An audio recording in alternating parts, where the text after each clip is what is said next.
Статья газеты 70-летней давности. Не просто газетный текст, а газоват, то есть клятва ингушского народа вести священную войну с немецким врагом.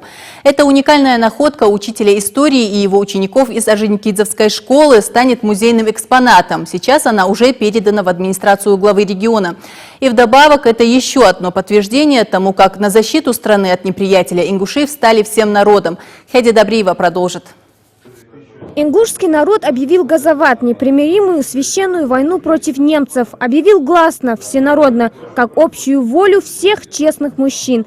С этих слов начинается статья, напечатанная в газете «Красная звезда», выпущенной 5 января 1943 года. Автор статьи Павленко пишет в ней об ингушах, о том, как целый народ поднимался на войну против всеобщего врага. Хотя численность народа в то время, как мы знаем, было всего лишь 90 тысяч человек, и если в всесоюзной газете того периода, главном печатном органе Министерства обороны СССР, говорится о том, что ингуши все как один стали на борьбу с врагом, это материал, я думаю, достоин того, чтобы об этом говорили, об этом знали. Именно Хамзату Дзугаеву и его ученикам и посчастливилось наткнуться в интернете на статью об объявленном ингушами в 1943 году газовате. Естественно, историка, постоянно ведущего поиск новой информации об участии ингушей в Великой Отечественной, это не могло не заинтересовать. На первой странице было информационное сообщение, что в ходе кровопролитных боев освобожден город Малгобек.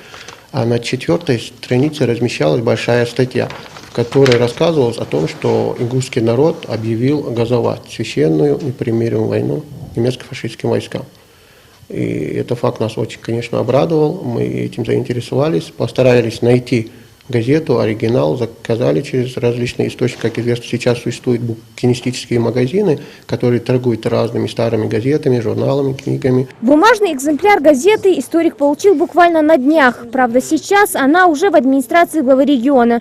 Такой ценный материал должен стать достоянием всей республики. Впрочем, в школе не собираются останавливаться на этой уникальной находке и обещают пополнить свой музей другими экспонатами военного времени. Память о тех, кто все отдал за наше мирное будущее. Со своими одноклассниками и друзьями мы ведем краеведческий кружок, в котором мы собираем все данные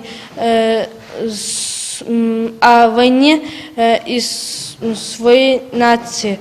И тем самым мы хотели узнать, что было в то время, потому что нас в то время не было, и многие нам об этом не рассказали. Они совершили подвиг, потому что они воевали во имя нашей страны, во имя нашей нации. Они не подвели свою нацию, они хотели защитить честь своей родины, страны. О героизме советской армии в те годы писали много и часто. В школьном музее хранится несколько старых газет, в которых каждый заголовок и каждая строка посвящены мужеству красноармейцев. Что касается солдата советской армии, то это слово следует писать с большой буквы. Я посетил 7 фронтов этой войны, отдаленных друг от друга, но нигде не видел солдат, которые были бы сильнее в физическом и моральном отношениях. Именно так о стойкости и непоколебимости духа советских солдат писал американский корреспондент Лейланд Стоун. Его статья под названием «Почему Красная Армия побеждает» была опубликована в каирском журнале «Парад» 5 января 1943 года, а уже на следующий день ее увидел советский читатель на одной из страниц всесоюзной газеты «Правда». Если небо обрушится на нас, если земля начнет проваливаться под нашими ногами и тесницы гор сомкнутся вокруг нас, и даже тогда мы скажем, что нет пути отступления. Именно этими словами, сказанными 3 самыми уважаемыми старейшинами ингушского поселения Базоркино, и был объявлен общенародный газоват среди ингушей. Этой клятве наш народ, идя бок о бок с Советским Союзом, оставался верен до самой победы. Хади Добриева, Джамалил Тамасханов, Новости 24.